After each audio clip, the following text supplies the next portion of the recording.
जय Hind students, very good morning. आज से हम लोग CSEET के लिए लीगल एप्टीट्यूड का रिवीजन सीरीज स्टार्ट कर रहे हैं। इसके अंदर में आज जो टॉपिक हम आपको रिवाइज करवाने वाले हैं that is elements of CS legislation, company secretary legislation. CSEET का ये एक बहुत ही इंपॉर्टेंट टॉपिक है। इसमें आप सीखते हैं कि who is a company secretary, इसके फंक्शंस क्या हैं, इसका रोल कहां कहां पर है, CS ऑडिट के बारे में, CS इन प्रैक्टिस के बारे में, ईच एंड एवरीथिंग। ठीक है, चलिए लेट अस स्टार्ट। सबसे पहले आपको सीखना है अपनी इंस्टीट्यूट के बारे में, जिसके बारे में हम लोग बहुत ही प्राइड के साथ में कहते हैं। हमारी इंस्टीट्यूट का नाम क्या है जो ये पूरा CS एग्जामिनेशन करवा रही है? The institute of company secretaries of India. Institute का नाम है the institute of company secretaries of India, ICSI। ICSI एक ऐसी प्रोफेशनल बॉडी है जो कि दो काम करती है। क्या दो काम करती है? ये हमारे प्रोफेशन को भी रेगुलेट करती है और ये हमारे एग्जामिनेशन को भी रेगुलेट करती है। तो it regulates the profession as well as it regulates the examination, the studies related to it. ठीक है, तो it develops and regulates the profession of company secretaries of India. तो CS के लिए एक रेगुलेटरी बॉडी हो गई आपकी ICSI। क्या आपको मालूम है ICSI बेसिकली इसको किसको रिप्लेस किया है, फिर किसके जॉब को रिप्लेस किया? इसने कंपनी लॉ बोर्ड नाम का एक बोर्ड पहले होता था जो कि कंपनी सेक्रेटरीशिप के कोर्स को रेगुलेट करता था।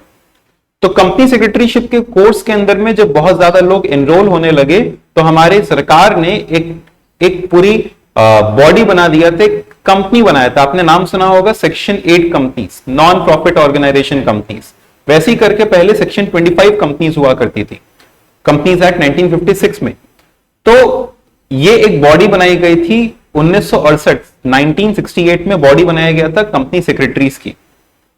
अब ये जो CS की बॉडी बनाई गई थी, इसके अंदर में क्या होता था कि इनका काम होता था कि ये CS के एग्जामिनेशन को कंडक्ट करेंगे एज वेल एज CS के पूरे प्रोफेशन को रेगुलेट करेंगे। CS से जुड़ी हुई जो भी रूल्स लॉज, इनके गाइडलाइंस होंगे। हर एक प्रोफेशन के अपने गाइडलाइंस होता है ना, तो इनके गाइडलाइंस वगैरह कौन बनाता है? ICSI। तो देखना भाई, ICSI कब बना? ICSI बना था 1968 में, 4 अक्टूबर 1968 में।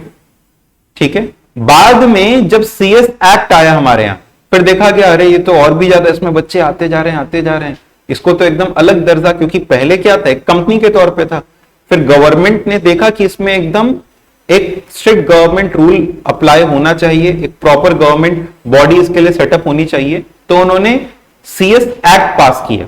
CS एक्ट कब पास किया? CS एक्ट पास किया इन्होंने साल 1980 में, जो कि इफेक्टिव हुआ 1 जनवरी 1981 से। तो बताओ CS की बॉडी ICSI कब बनी? 1968, 4 अक्टूबर। आज है 6 अक्टूबर, 2 दिन पहले ICSI का हैप्पी बर्थडे था, 4 अक्टूबर को। ठीक है, anybody born in October? No. तो 4 अक्टूबर को ICSI का हैप्पी बर्थडे था। और CS एक्ट कब से इफेक्टिव हुआ था? From 1 January 1981। CS एक्ट कब का है? 1980। तो 1 जनवरी 1981 से ICSI एक स्टैट्यूटरी कॉर्पोरेशन के तौर पे सेटअप हो गया। ICSI एक स्टैट्यूटरी बॉडी है। बोलो क्या है? स्टैट्यूटरी बॉडी है। स्टैट्यूटरी बॉडी का मतलब एक इंडिपेंडेंट बॉडी के तौर पे एक्ट के तहत जिसको बनाया जाता है उसे कहते हैं स्टैट्यूटरी कॉर्पोरेशन। तो एक इंडिपेंडेंट बॉडी एक एक्ट के तहत इसको बनाया गया है। इसके अपने रूल्स हैं, रेगुलेशंस हैं, और उनको रेगुलेट करने की पावर भी ICSI के ही पास है। जैसे गवर्नमेंट की एक मिनिस्ट्री है, तो ये मिनिस्ट्री नहीं है, ये एक इंडिपेंडेंट बॉडी के तौर पे काम करता है। ठीक है, हालांकि आपको पता है कि ICSI किस मिनिस्ट्री के अंडर आता है? ICSI comes under the Ministry of Corporate Affairs of India. ICSI comes under the Ministry of Corporate Affairs of India. The ICSI, the institute provides top quality education to CS course and best quality standards for CS members. तो जो ICSI है वही CS के लिए अपने standards भी set करता है, उनके लिए गाइडलाइंस बनाएगा सब कुछ। At present there are more than 50,000 members, हालांकि ये नंबर भी एक्सीड हो चुका है। And about 4 lakh students on the roll of ICSI. CS day आपको मालूम है, CS day practising company secretaries का डे सेलिब्रेट किया जाता है 15 जून को। किस दिन? 15 जून को। इसका भी अपना इतिहास है, इस डे का भी अपना इतिहास है। इस दिन से सेक्रेटरियल ऑडिट लागू किया गया था, एक ऑडिट लागू किया गया था। तो PCS day is celebrated on 15th of June. क्या कोई है 15 जून का? अच्छा, ये देखिए आपके हैप्पी बर्थडे वाले दिन, अब तो आपको याद रहेगा, 15 जून को ही पीसीएस डे भी सेलिब्रेट किया जाता है। Just imagine how great it will be when you will become a CS. ICSI foundation date is on which date? 4th of October. देखिए भाई, आईसीएसआई का विजन, ये तो हम लोगों ने सीखा कुछ ब्रॉड बातें। आपको पता है आईसीएसआई के 4 ऑफिसेस हैं, 4 रीजनल ऑफिसेस हैं। It has 4 regional offices. कौन से 4 रीजनल ऑफिसेस हैं इसके? इसके 4 रीजनल ऑफिसेस हैं दिल्ली, कोलकाता, चेन्नई और मुंबई। ये इसके 4 रीजनल ऑफिसेस हैं। इन रीजनल ऑफिसेस के अंदर में आते हैं चैप्टर ऑफिसेस। क्या आते हैं बताओ? Chapter offices. ठीक है, जैसे हम वाराणसी में सिचुएटेड हैं तो वाराणसी का अपना चैप्टर ऑफिस है। तो एक होता है रीजनल ऑफिस, एक होता है सिटी वाइज चैप्टर ऑफिस। ठीक है, चलो अभी तक हम लोगों ने सीखा कि सीएस एक्ट पास हुआ 1980, कब से इफेक्टिव हुआ? 1 जनवरी 1981 से। आईसीएसआई बना 1968 को। पीसीएस डे है 15 जून को। ठीक है, समझ गए यहां तक? नेक्स्ट, आईसीएसआई का विजन, मोटो, मिशन क्या है? इनके कोर वैल्यूज क्या हैं? विजन बताता है कि अल्टीमेटली हम क्या टारगेट रखते हैं, कहां पे पहुंचना चाहते हैं। तो आईसीएसआई का विजन है, जो अल्टीमेटली अचीव करना चाहता है, वो विजन है कि it has to be a global leader in promoting good corporate governance. It has to be a, बोलो क्या? Global leader in promoting good corporate governance. To be a global leader in promoting good corporate governance, ये इसका क्या है? Vision है। Mission क्या है कि ये गुड कॉर्पोरेट गवर्नेंस के लिए ग्लोबल लीडर कैसे बनेंगे? By developing high calibre professionals facilitating good corporate governance. तो इनका विजन है कि हमें गुड कॉर्पोरेट गवर्नेंस का मतलब होता है सेट ऑफ बेस्ट प्रैक्टिसेस। क्या बेस्ट प्रैक्टिसेस होनी चाहिए इंडस्ट्री में एक कंपनी को मैनेज करने के लिए, एक बॉडी कॉर्पोरेट को मैनेज करने के लिए। और उन बॉडी अच्छा, ऐसे जैसे आईसीएसआई है, हर देश में अपनी अपनी प्रोफेशनल बॉडी होती है। कंपनी सेक्रेटरीशिप के लिए हर एक देश में अपनी अपनी प्रोफेशनल बॉडी होती है। ठीक है, वैसे ही करके इंडिया की बॉडी आईसीएसआई, और इंडिया की जो बॉडी आईसीएसआई, इसका एम है, इसका विजन है कि ये इसमें ग्लोबल लीडर बनना चाहते हैं, बेस्ट बनना चाहते हैं इन द वर्ल्ड। और ये कैसे बनेंगे? जब इनके प्रोफेशनल्स, इमेजिन करो, जब इनके प्रोफेशनल्स क्या बनेंगे? हाई कैलिबर प्रोफेशनल्स, जो कि फैसिलिटेट करेंगे गुड कॉर्पोरेट गवर्नेंस। इनका मोटो क्या है, जो अपन कभी मानते ही नहीं है? सत्यम वद धर्मम च। Speak the truth. Last time कब बोला था तुम लोगों ने? Speak the truth, abide by the law. Speak the truth, abide by the law. सत्यम वद धर्मम। क्या आपको मालूम है कि this motto has been taken from Taittiriya Upanishad? It has been taken from Taittiriya Upanishad. यहां से ये मोटो लिया गया है आईसीएसआई का। ठीक है, क्या कोर वैल्यूज हैं एक कंपनी सेक्रेटरी की? एक कंपनी सेक्रेटरी की 5 कोर वैल्यूज होती हैं। एक कंपनी सेक्रेटरी की 5 कोर वैल्यूज होती हैं। ठीक है, और ये काफी हद तक हमारी क्वालिटी के ऊपर में बेस्ड है। I bore. आई बोर माने do I bore? No, I bore माने integrity, being stakeholder centric, ownership, reliability and ethics. I bore, ठीक है। तो what is I? Integrity, B से being stakeholder centric, O से ownership, R से reliability, E से ethics. पहले एक एक शब्द को समझते जाते हैं। इंटीग्रिटी माने क्या? इंटीग्रिटी वर्ड इंटीजर से लिया गया है, और इंटीजर आपने नंबर सिस्टम में सीखा होगा, माइनस वाले भी आते हैं, जीरो भी आता है और प्लस वाले सारे नंबर भी आते हैं। तो वो एक होलसमनेस, एक होल को इंडिकेट करता है कि जिसमें सारी की सारी चीजें आ रही हैं। तो जब सारी चीजें इंक्लूड होती हैं, we call it as integer. तो इसी शब्द इंटीजर से लाया गया इंटीग्रिटी। तो सर यहां पे इंटीग्रिटी माने क्या? होलनेस माने क्या? इंटीग्रिटी माने वो जिसके पास कैरेक्टर हो, जिसके पास करेज हो, जहां पे कंसिस्टेंसी हो। बताओ क्या? कैरेक्टर, करेज और consistency. As integrity conveys a sense of wholeness and strength, members shall be guided by a set of core principles that will empower them to remain consistent with high standards with compassion, dependability, generosity, honesty, openness, transparency। यानी इनके पास में character, करेज और consistency तो होनी ही चाहिए, साथ ही साथ में। अच्छा, कैरेक्टर, करेज, कंसिस्टेंसी का मतलब ऐसा नहीं कि बस 500 की पत्ती देखी और डिसीजन पलट दिया। सर 5 लाख पे नहीं, कैरेक्टर, करेज गलत माने गलत, ठीक है। कंसिस्टेंसी, ठीक, एक जैसा व्यवहार, हर किसी से एक समान व्यवहार, ठीक है। फिर उसके बाद आपको हाई स्टैंडर्ड्स मेंटेन करने हैं, कंपैशन के, समझना है दूसरों को, डिपेंडेबिलिटी के, जेनरोसिटी रखनी है। नेक्स्ट, ये हो गया इंटीग्रिटी का मतलब बीइंग होलसम। अगली चीज है हैविंग एथिक्स। एथिक्स आता है ग्रीक वर्ड एथोस से। बोलो किससे? Greek word Athos. Athos means character या custom.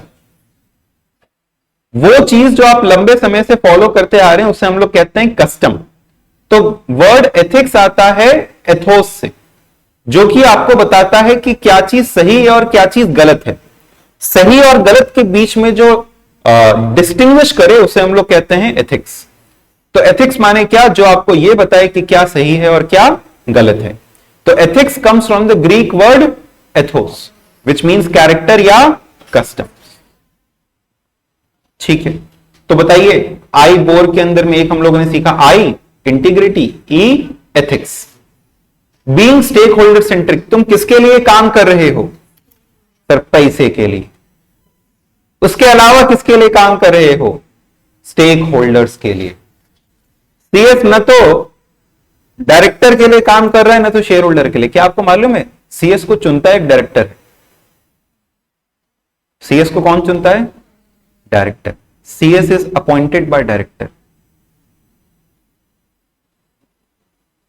CS is appointed by, हम जो छोटी छोटी कुछ कुछ चीजें लिखवाते हैं आप लोग भी लिख सकते हैं। एंड इट रिपोर्ट्स टू, ये रिपोर्ट भी किसको करता है? Board of directors. But it is accountable to, इसकी जिम्मेदारी जानते हो किसके प्रति है? इसकी जिम्मेदारी है स्टेक होल्डर्स के लिए। स्टेक होल्डर्स माने वो सारे के सारे लोग जो कि कंपनी से भला बुरा का नाता रखते हैं, कंपनी के ऊपर वो निर्भर है या किसी भी तरीके से कंपनी से अफेक्ट होते हैं। फिर वो चाहे कंपनी का कस्टमर हो, क्रेडिटर हो, डेटर हो, इन्वेस्टर हो, एम्प्लॉय हो, शेयर होल्डर हो, डायरेक्टर्स हो, कोई भी हो, सारे के सारे लोग कंपनी के क्या हैं? स्टेक होल्डर हैं, क्योंकि वो कंपनी में कुछ ना कुछ इंटरेस्ट रखते हैं। तो being stakeholder centric, stakeholder के नजरिए से अच्छा सोचना। तो सर सीएस क्या करेगा इसमें? सीएस देखेगा कि तुम किसी भी रूल्स एंड रेगुलेशंस को वॉयलेट तो नहीं कर रहे, कहीं तुम नियमों की धज्जियां तो नहीं उड़ा रहे। फिर वो चाहे कोई सा भी नियम हो, चाहे ट्रेड लॉ से जुड़ा हुआ नियम हो, चाहे आपके फूड लॉ से जुड़ा हुआ नियम हो, कोई सा भी नियम हो, कोई से भी नियम को अगर आप फॉलो नहीं कर रहे हो तो आपको एक सीएस टोक सकता है और सीएस की रिस्पॉन्सिबिलिटी बनती है कि उसको लोगों को बताए, अपने रिपोर्ट के थ्रू उसके लिए जागरूक करे।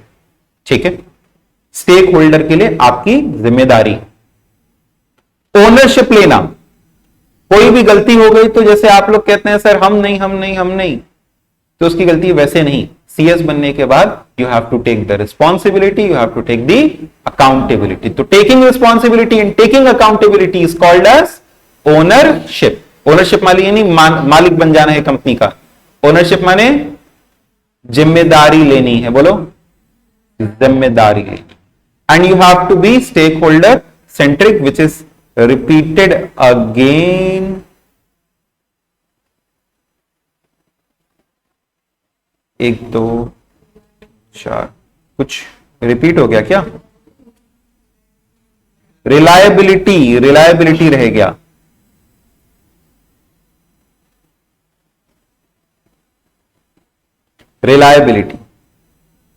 रिलायबिलिटी का मतलब हुआ कि आपको जो भी आपकी रिपोर्ट है वो रिलायबल होनी चाहिए, वो ऐसी होनी चाहिए कि लोग उसको पढ़ें और उसके ऊपर में रिलाय कर सकें, उसके ऊपर में विश्वास कर सकें। आपकी जो रिपोर्टिंग है वो इस प्रकार होनी चाहिए, इतने ट्रांसपेरेंट होनी चाहिए। ट्रांसपेरेंट होनी चाहिए मतलब उसमें कुछ भी छुपा हुआ नहीं होना चाहिए। ये नहीं कि कंपनी की कॉन्फिडेंशियल बातें डिस्क्लोज कर दिया, लेकिन आप कुछ भी छुपा के नहीं रखेंगे अपने स्टेक होल्डर से, उसे हम लोग क्या कहते हैं? Being reliable. ठीक है, उसमें गलतियों के चांसेस ज्यादा होने चाहिए कि कम रिलायबिलिटी। ठीक है यहां तक? अच्छा, अब आते हैं हम लोग वर्ड कंपनी सेक्रेटरी पर। सर कंपनी सेक्रेटरी माने क्या? देखो एक सिंपल सी बात है, जो उस प्रोफेशनल बॉडी के एग्जामिनेशन को क्वालिफाई करेगा वो उस प्रोफेशनल बॉडी का मेंबर बन जाएगा। हमने चार्टेड अकाउंटेंसी एग्जामिनेशंस को क्लियर किया तो हम institute of chartered accountants of India के मेंबर बन गए। मेरा एक मेंबरशिप नंबर हो गया 440। तो मेरा एक प्रोफेशनल मेंबरशिप नंबर हो गया। तो वैसे ही करके जब आप एक एग्जामिनेशन को, प्रोफेशनल बॉडी के एग्जामिनेशन को क्लियर करते हैं, then you get a membership number, you are a member of that professional body. ठीक है, तो company secretary means whom? Company secretary means a person who is the member of ICSI. ICSI के member को कहते हैं company secretary. अच्छा, तो इसका मेंबर कैसे बने? उसके लिए 3 सेट ऑफ एग्जामिनेशन है, सीएसडब्ल्यूटी, सीएस एग्जीक्यूटिव और प्रोफेशनल्स। ठीक है, ये कहां लिखा हुआ है? सेक्शन 2 सबसेक्शन 1 क्लॉज सी, किसके? सीएस एक्ट में। ये आपको सेक्शन याद रखना है। आपको मालूम है कंपनीज एक्ट में भी जगह जगह पे सीएस का नाम लिखा हुआ है, तो कंपनीज एक्ट के अंदर में भी बताया गया है कि सीएस यानी कंपनी सेक्रेटरी माने क्या। तो इसमें कहा गया कंपनी सेक्रेटरी माने वो जैसे सीएस एक्ट में लिखा हुआ है। अच्छा है, इन्होंने कहा हम सीएस का डेफिनेशन बताने वाले कौन होते हैं? सीएस का डेफिनेशन किसमें बताया गया? सीएस एक्ट में। तो कंपनीज एक्ट के अकॉर्डिंग सीएस एक्ट वाला, और सीएस एक्ट में कहां दिया हुआ है? Section 2 subsection 1 clause C. अब सुनो मेरी बात, सीएस ना एज ए की मैनेजरियल पर्सनल अपॉइंट हो सकता है या अदर देन दैट भी अपॉइंट हो सकता है। की मैनेजरियल पर्सनल मतलब कौन होता है? इसके अंदर में कंपनी के वो लोग आते हैं जो कि मेनली कंपनी का मैनेजमेंट संभालते हैं। इसमें कंपनी के सीईओ, सीएफओ, बोलो कौन कौन? CFO, managing director, whole time director या मैनेजर, बोलो फिर से शुरुआत से।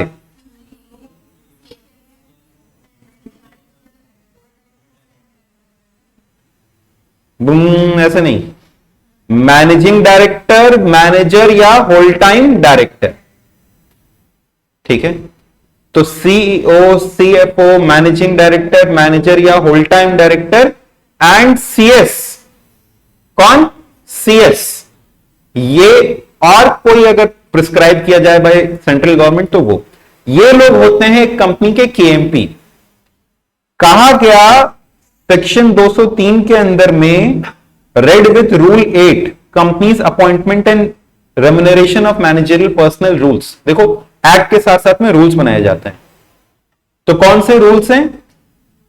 रूल 8 कमान कौन सा? रूल 8 किसका? Companies appointment and remuneration of KMP rules.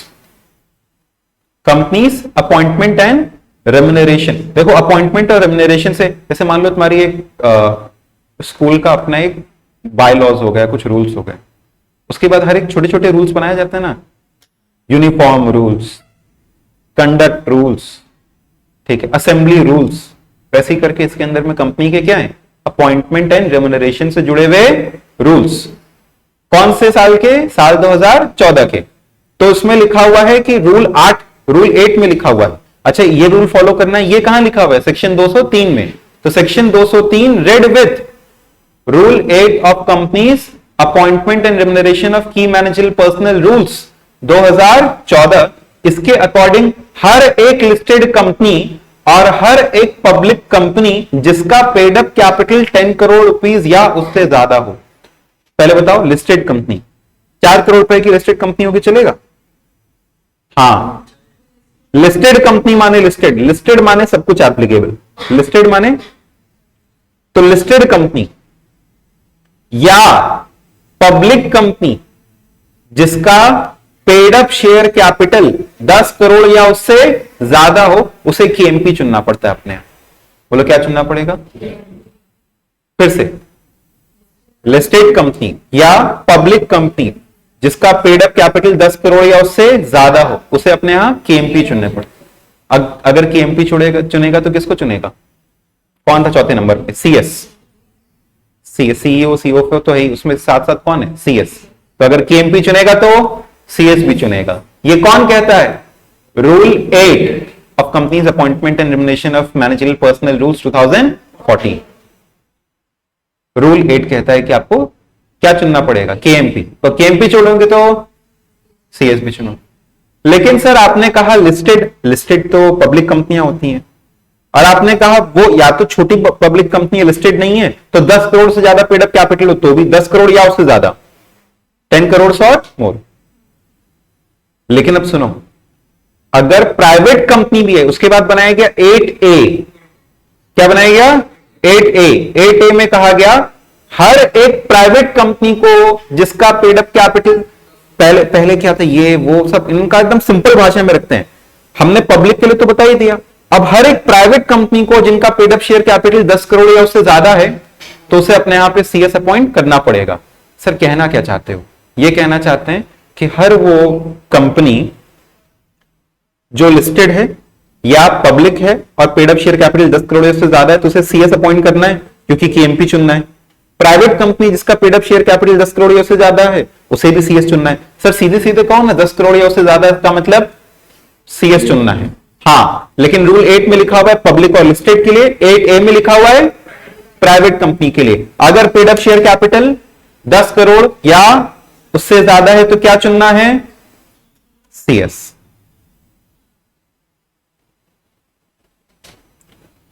Next, sir क्या फंक्शंस होते हैं कंपनी सेक्रेटरी के? सीएस के फंक्शंस में आता है 3 फंक्शंस बताए गए, ध्यान से सुनना। बोर्ड ऑफ डायरेक्टर्स को रिपोर्ट करना about the compliance with the provisions of this act.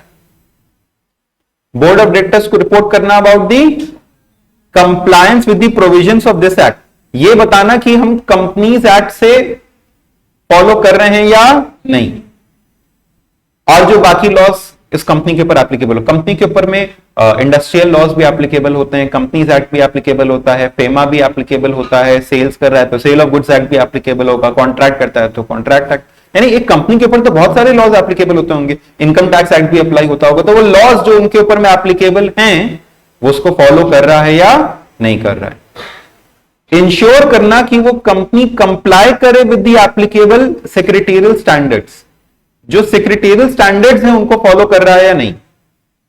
ये सेक्रेटेरियल स्टैंडर्ड्स भी आईसीएसआई इश्यू करता है। They are issued by whom? तो ये सेक्रेटेरियल स्टैंडर्ड्स को भी फॉलो किया जा रहा है या नहीं। And to discharge such other prescribe duties, अगर और भी कोई प्रिस्क्राइब ड्यूटी है कंपनीज एक्ट के तहत, सीएस एक्ट के तहत, तो आपको वो भी फॉलो करना पड़ेगा। सर क्या ड्यूटीज हैं सीएस की? क्या ड्यूटीज हैं? आपने तो ऊपर 2 फंक्शंस बताए, ड्यूटीज क्या क्या है सीएस की? ड्यूटीज है सीएस की कि वो रिपोर्ट करे बोर्ड को about the compliance with the provisions of companies act. वो इंश्योर करे कि कंपनी एप्लीकेबल स्टैंडर्ड्स को फॉलो कर रही है। वो इंश्योर करे कि जो कंपनी के डायरेक्टर्स हैं वो कलेक्टिवली और individually such guidance as they may require with regard to their duties, यानी डायरेक्टर को सलाह देना मामूली बात नहीं है। डायरेक्टर को सलाह देना रिगार्डिंग द कंप्लायंसेस वो कौन करेगा? सीएस।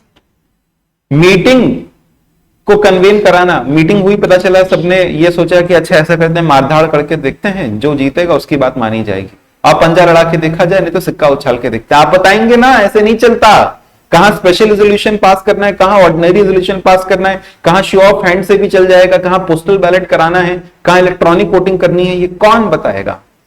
पहले सीखोगे तब बताओगे, अभी तो खुद ही नहीं सीखे हो कुछ भी। लेकिन आगे जाके सब सीखोगे ना। अरे सीखोगे ना, इसमें भी तुम लोग को कॉन्फिडेंस नहीं है। To obtain approval from the board, general meeting, the government and such other authorities, to represent before various regulator and other authorities in connection with discharge of various duties under the act, assist करना board को in conduct of affairs of the company and so on. बहुत ढेर सारी duties हैं, आप इनको पढ़ सकते हैं।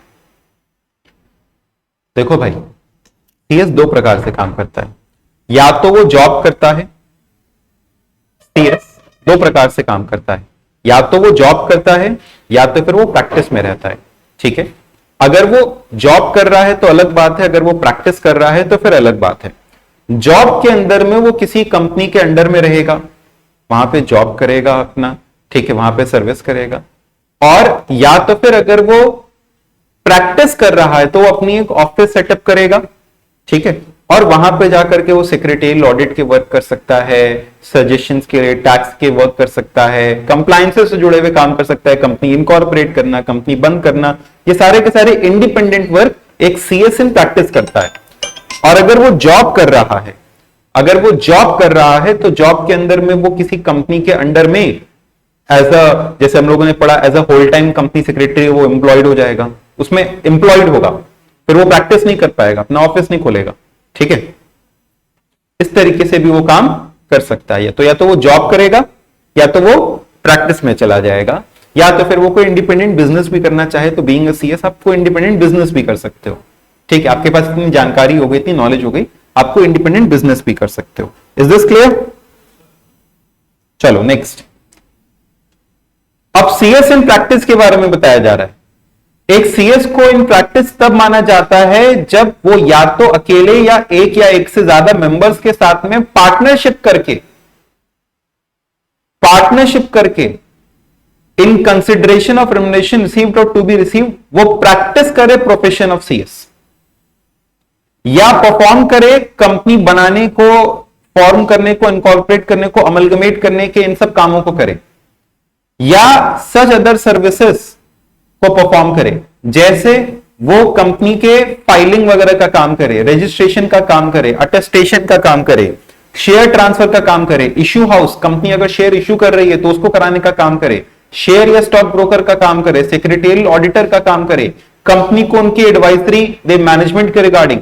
ये सारे काम धंधे अगर एक कंपनी कर रहा, एक कंपनी सेक्रेटरी कर रहा है तो हम उसे कंपनी सेक्रेटरी इन प्रैक्टिस कहेंगे। ठीक है, आपको बस एक प्लेन रीडिंग कर लेनी है। एक सीएस इन प्रैक्टिस के पास अथॉरिटी होती है ट्रिब्यूनल्स में जाकर रिप्रेजेंट करने की। A CS can not represent in the judiciary, वो कोर्ट में जाकर के मर्डर का केस नहीं लड़ सकता, लेकिन a CS can represent in, CS can be a representative, CS can be a representative, वो एक रिप्रेजेंटेटिव हो सकता है। CS can be a representative in, कहां पे वो रिप्रेजेंटेटिव हो सकता है? ट्रिब्यूनल्स। ट्रिब्यूनल्स माने जो स्पेसिफिकली किसी एक पर्टिकुलर एक्ट के तहत बनाए गए, जैसे कंपनीज एक्ट के लिए एनसीएलटी है, वैसे ही करके अलग अलग लॉस के लिए हो गया। ठीक है, इनकम टैक्स के लिए होता है इनकम टैक्स एपेलेट ट्रिब्यूनल। ठीक है, एनजीटी आपने सुना होगा, नेशनल ग्रीन ट्रिब्यूनल। अगर कोई सिक्योरिटीज लॉ से जुड़ा हुआ मामला है तो सिक्योरिटीज एपेलेट ट्रिब्यूनल। तो वो होता है आपका ट्रिब्यूनल। इन ट्रिब्यूनल्स के सामने अगर कोई केस लड़ना है तो कौन लड़ सकता है? CS can be a representative, वो रिप्रेजेंट करेगा आपके केस को। कहां पे रिप्रेजेंट करेगा? ट्रिब्यूनल्स में। समझे? तो ये सारे बॉडीज का नाम है, आपको याद रखना है कहां कहां पे वो एज अ रिप्रेजेंटेटिव काम कर सकता है। RBI, SEBI, NCLT, NCLAT, national company law appellate tribunal, IRDA, CCI, RERA, stock exchange, इन सभी बॉडीज के अंदर में वो एज ए रिप्रेजेंटेटिव, इन सभी से जुड़े हुए केसेस के अंदर में वो एज ए रिप्रेजेंटेटिव काम कर सकता है। सर और कौन कौन सी सर्विस वो प्रोवाइड कराता है? वो कॉर्पोरेट गवर्नेंस सर्विसेज प्रोवाइड कराता है, यानी आपको बेस्ट प्रैक्टिसेस के बारे में वो एडवाइस करेगा। ठीक है, वो कंपनी बनाने का काम, फाइलिंग का काम, सेक्रेटेरियल रिकॉर्ड्स मेंटेन, जैसे बोर्ड मीटिंग होती है, मीटिंग्स होती हैं तो उनका मिनट्स तैयार होता है, पूरा एकदम टाइम टू टाइम, किसने क्या वोट किया, किसने क्या कहा, उसका मिनट्स तैयार होता है। मिनट्स कौन तैयार करेगा? सीएस। अरेंज करना बोर्ड मीटिंग या जनरल मीटिंग, जैसे बोर्ड मीटिंग या जनरल मीटिंग बुलानी होती है तो वो भी कौन बुलाता है? सीएस। जो भी वर्क रिलेटिंग होता है टू शेयर ट्रांसफर, इसका काम भी सीएस करता है। सर ऑडिट माने क्या? ऑडिट माने चीजों को चेक करना। सिर्फ सीए के पास ऑडिट की पावर नहीं है, कंपनी से जुड़ा हुआ एक स्पेशल ऑडिट है जिसे हम लोग कहते हैं सेक्रेटेरियल ऑडिट। बोलो क्या नाम है इसका? सेक्रेटेरियल ऑडिट करने की पावर एक कंपनी सेक्रेटरी के पास है, लेकिन सेक्रेटेरियल ऑडिट हर एक कंपनी की नहीं होती। कौन सी कंपनीज की सेक्रेटेरियल ऑडिट होती है? दिया हुआ है सेक्शन 204 में। 203 किस चीज का था बताओ? अपॉइंटमेंट वाला, रूल 8 और 8A, ठीक है, जो कि बताता था कि कहां कहां पे सीएस अपॉइंट होगा, केएमपी कहां कहां पे अपॉइंट होंगे और सीएस कहां। तो हर एक लिस्टेड कंपनी, हर एक पब्लिक कंपनी सेक्रेटेरियल ऑडिट का लिस्टेड है तो हो गई होगा। पब्लिक कंपनी, प्राइवेट के लिए नहीं लिखा है, पब्लिक कंपनी जिसका paid up share capital 50 crore से या उससे ज्यादा हो, हर एक पब्लिक कंपनी जिसका टर्नओवर 250 करोड़ या उससे ज्यादा हो, हर एक कंपनी जिसका आउटस्टैंडिंग लोन या बोरोइंग फ्रॉम बैंक या पीएफआई 100 करोड़ या उससे ज्यादा हो। तो बताइए, paid up share capital 50, paid up 50, turnover 250 और बोरोइंग किससे? बोरोइंग अगर किसी दोस्त यार से लिया, डायरेक्टर से लिया तो कोई दिक्कत नहीं है, लेकिन अगर बैंक या पीएफआई पब्लिक फाइनेंशियल इंस्टीट्यूशन से लिया तो जनता का पैसा लिखा है। तो हर लिस्टेड कंपनी, हर एक पब्लिक कंपनी, इसका पेड अप शेयर कैपिटल कितना?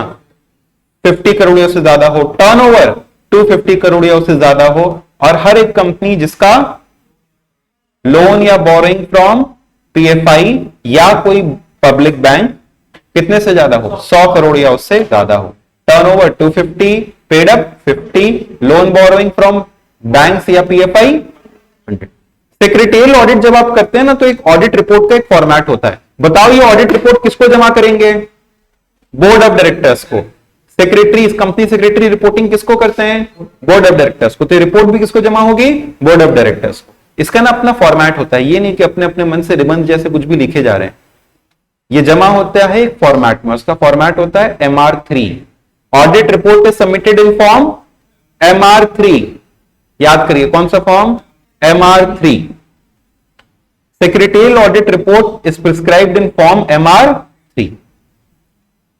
अब आपके लिए पते की बात, अगर आप बीइंग अ CS कुछ भी कॉन्ट्रावीन करते हैं तो आपके ऊपर एक छोटी सी पेनल्टी लगाई जाएगी। क्या? अगर आपने कोई भी डिफॉल्ट किया तो आपके ऊपर 1 लाख रुपए से तो कम कहीं नहीं बनता, लेकिन एक्सीड होकर के कहां तक जा सकता है? 5 लाख रुपए तक। तो अगर तुमने बीइंग अ CS कुछ भी छेड़छाड़ किया, अपने फंक्शंस को परफॉर्म नहीं किया, कुछ धोखेबाजी किया, तो लाख से 5 लाख रुपए तक का आपके ऊपर में जुर्माना ठोका जाएगा। बढ़िया बात। और ये तो सिर्फ इतना है, और अगर धोखाधड़ी किया तो उसके अलग सेक्शंस हैं। ठीक है, हाँ। सेक्रेटरियल ऑडिट में एक कंपनी सेक्रेटरी चेक करेगा कि आपके सारे एक्ट्स वगैरह को आपने फॉलो किया कि नहीं किया, कंपनीज एक्ट को प्रॉपरली फॉलो किया कि नहीं किया। आपके ऊपर फेमा एक्ट है तो फिर वो आपने फॉरेन एक्सचेंज अगर एप्लीकेबल है तो वो आपने फॉलो किया कि नहीं किया। अगर इंडस्ट्रियल लॉज एप्लीकेबल है उनको फॉलो किया। तो secretarial audit is basically checking whether the applicable laws have been followed और नॉट। ठीक है, जैसे एक चार्टेड अकाउंटेंट जो ऑडिट करता है उससे हम लोग कह सकते हैं स्टैट्यूटरी ऑडिट, फाइनेंशियल अकाउंट्स की ऑडिट करता है। तो हम जब ऑडिट करते हैं हम चेक करते हैं कि अकाउंटिंग फिगर सही है नहीं है, फाइनेंशियल स्टेटमेंट्स को चेक करते हैं। तुम बैठ के उसकी असेट लायबिलिटी थोड़ी चेक करोगे, तुम क्या चेक करोगे? लॉस इनकम टैक्स एक्ट भी उसने फॉलो किया कि नहीं किया, लेबर लॉ फॉलो किया कि नहीं किया। अरे इतने लेबर है, रजिस्ट्रेशन ही नहीं करा है, गलत है, तो रिपोर्ट में लिख दो क्वालिफिकेशन वाले कुछ गड़बड़ है, समझे? मजा आएगा, लोग करोगे। कॉर्पोरेट लॉज, अच्छा अदर फंक्शंस भी कुछ कुछ हैं। अदर फंक्शंस आपको ज्यादा पढ़ना नहीं था, हमने बस यहां पे मेंशन कर दिया है। अदर फंक्शंस में है जैसे एडवाइस करना कि जो लॉज हैं, लीगल कंप्लायंसेस हैं, उनको पूरा किया गया कि नहीं किया गया। SEBI act, SCRA rules and regulations को फॉलो करना। आर्बिट्रेशन और कंसिलिएशन के सर्विसेज को भी ये प्रोवाइड कराता है। जानते हो आर्बिट्रेशन कंसिलिएशन क्या होता है? मान लो तुम दोनों के बीच में तुम तीनों के बीच में एक एलएलपी फॉर्म हुआ और तुम लोगों को लगता है कि कभी भी कुछ भी विवाद हो सकता है, तो तुम लोग आर्बिट्रेटर के तौर पे हमको अपॉइंट कर सकते हो। कहोगे अरे सर आप तो जानकार हैं, आप तो जानकार हैं, हम लोग तो आपस में मारपीट करेंगे, ठीक है, तो पता चला कौन जीते नहीं जीते, तो हम ये सुलह जो है वो किसके थ्रू कराएंगे? आपके थ्रू। तो हमें कहा जाएगा आर्बिट्रेटर। बोलो क्या कहा जाएगा? आर्बिट्रेटर। तो arbitration conciliation services acting as arbitrator conciliator in domestic and international commercial disputes. Financial market services, arbitrator बनने के लिए भी अपना अपना एक एग्जाम होता है, ठीक है। अगर आप एक सर्टिफाइड आर्बिट्रेटर बनना चाहते हैं, ऐसे कोई भी बन सकता है। SCRA securities contract regulation act. Sir ये सब याद करना नहीं, एक्ट है, कैपिटल मार्केट से जुड़े हुए एक्ट्स है। तो इन सब चीजों के लिए हमको कंपनी को एडवाइस करना है। कंपनी ना शेयर इश्यू करने जा रही थी, उसको मालूम ही नहीं कि क्या क्या नियम कायदा होता है, समझे? तो उसको कौन बताएगा? सीएस। आप बताएंगे, मतलब अब तुम लोग बन जाओगे, तुम बताओ। Public issue listing and securities management. जब भी एक कंपनी को इश्यू करेगी तो उसको कौन एडवाइस करेगा? CS. Take over code and insider trading, ये सब डिटेल में मत पढ़ने जाना, बस एक बार ओवरव्यू देख के पढ़ लें। हाँ ये करता है, कोई डिटेल में हम लोग नहीं जा सकते इसके। Take over code and insider trading, अगर एक कंपनी दूसरी कंपनी को टेक ओवर कर रही है तो उससे जुड़ी हुई जानकारी। फाइनेंस एंड अकाउंटिंग सर्विस भी देता है, ये इंटरनल ऑडिट भी करता है। जैसे क्या होता है, स्टैट्यूटरी ऑडिट होती है, तो सीए करेगा, तुम लोग सेक्रेटरियल ऑडिट करोगे, सीएस। लेकिन एक होता है इंटरनल ऑडिट, इंटरनली कंपनी के अकाउंट्स को चेक करना, उसका तो कोई ऐसा रिक्वायरमेंट नहीं हो, कोई भी कर सकता है, तो सीएस भी कर सकता है ना। सीएस को भी थोड़ा बहुत अकाउंट्स तो आता ही है, आता है, तो चेक कर लोगे तुम लोग, फिर जैसा भी करो, हमको ज्यादा भरोसा नहीं है, हम तो नहीं अपॉइंट करें। Secretary to audit committee, audit committee एक होती है, डायरेक्टर्स की कमेटी होती है, तो तुम लोग डायरेक्टर वगैरह भी बन सकते हो, उसमें ऑडिट कमेटी के मेंबर बन सकते हो कि तुम लोग ऑडिटर को चुनोगे, उसके काम को सुपरवाइज करोगे, खुद तो कर नहीं पा रहे हो, लेकिन ऑडिट कमेटी के मेंबर बन सकते हो कि तुम लोग किसके काम को चेक करोगे? ऑडिटर के, ऑडिटर को अपॉइंट करोगे। वर्किंग कैपिटल को चेक करोगे कि कंपनी के पास कितना पैसा है, क्या है, फंड मैनेजमेंट कर सकते हो, ये तुम लोग आगे सीखोगे। Determination of N appropriate capital structure, कितना उधार लें, कितना अपना पैसा लें, इक्विटी से लें, डेट से लें। टैक्सेशन सर्विसेज होता है, इंटरनेशनल ट्रेड सर्विसेज, अगर कोई विदेश से सामान खरीदा बेची कर रहे हैं, फंड्स रेज कर रहे हैं, कुछ भी हो, मैनेजमेंट से जुड़ी हुई सर्विसेज, ये सारी सर्विसेज एक सीएस प्रोवाइड कराता है। इसके इनडेप्थ स्टडी की जरूरत नहीं है, लेकिन आई होप आपको ये सीएस वाला चैप्टर पूरा का पूरा क्लियर हो गया होगा। एक पूरा रिकैप हुआ कि नहीं हुआ? समझ में आ गया सीएस के बारे में? अब इसको एक बार घर जाकर के पढ़ना, आई एम डैम श्योर आपको एकदम अल्ट्रा क्लियर हो जाएगा। इसके बाद हमारा क्विज ऑलरेडी आपके साथ एप्लीकेशन पे शेयर्ड है, उस क्विज को अब अटेम्प्ट करना, ठीक है? क्लियर है? हम लोग अपनी ये रिवीजन सीरीज ऐसे ही आगे चलाते रहेंगे। आई होप आपको ये टॉपिक समझ में आया, ठीक है? Thank you so much students, हम लोग मिलते हैं अपनी नेक्स्ट क्लास में, बाय बाय। खुश फास्ट रिवीजन ना।